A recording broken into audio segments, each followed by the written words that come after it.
Ainda no noticiário internacional, a gente vai trazer a informação aqui que Silvio Berlusconi, ex-primeiro-ministro da Itália, morreu nesta segunda-feira, aos 86 anos. Segundo a imprensa italiana, ele estava internado no hospital San Raffaele, em Milão, acompanhado da sua esposa e dos seus filhos, né? Berlusconi foi diagnosticado com uma leucemia e depois ele teve uma infecção nos pulmões. Em abril, ele foi hospitalizado para um tratamento da doença e permaneceu no hospital por mais de um mês, né? Na semana passada, o ex-primeiro-ministro foi internado, mais uma vez, para realizar alguns exames de rotina, mas aí o seu estado de saúde piorou rapidamente. Berlusconi foi fundador do Força Itália, de centro-direita, e 4 vezes primeiro-ministro da Itália. O magnata deixou o cargo pela última vez em 2011, em meio a escândalos de corrupção e também sexuais, né? No ano passado, Berlusconi foi reeleito ao Senado, do qual ele foi expulso em 2013 e por fraude fiscal.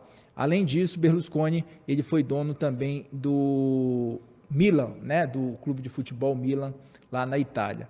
Duda, explica melhor para a gente aí esse protagonista político ali da Itália, super conhecido, né, muito por medidas muito populares mesmo, como um populista, ele foi muito taxado dessa forma também, e esse legado político dele também, Duda.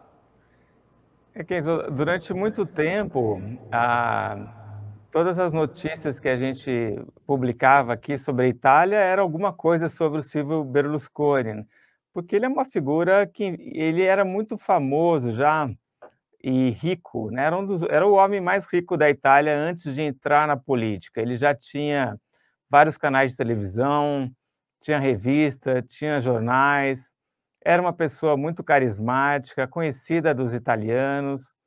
Ele começou a carreira dele cantando em cruzeiros, né, em barcos, para animar as pessoas. Então, ele tem essa coisa esse dom, né, tinha esse dom de lidar bem com as pessoas, e tinha uma proposta, uma promessa aí de meio que modernizar a economia da Itália com esse conhecimento que ele tinha do mundo empresarial, né?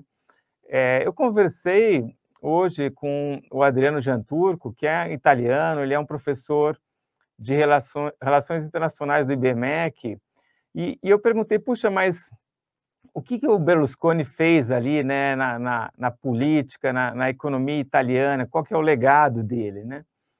E a resposta do Janturco tá numa nota na Cruzoé, no antagonista também, é que o sistema parlamentarista da Itália meio que protegeu a Itália de grandes absurdos, né, que ele poderia ter feito.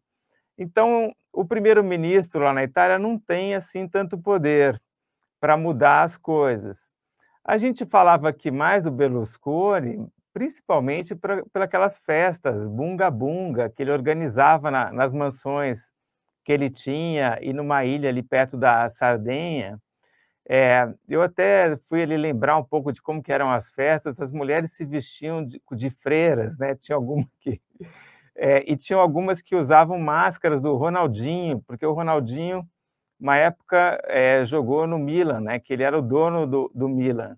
Então, era uma pessoa falava muito histriônico, né? Bem aquele italiano que fala bastante e tal, mas muito carismático. Ficou muito tempo na política italiana.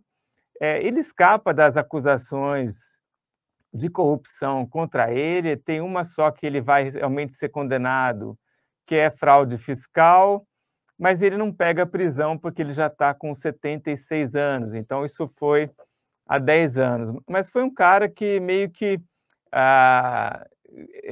colou meio que a imagem dele na Itália, né? Ainda que a Itália tenha resistido muito bem aí ao Berlusconi.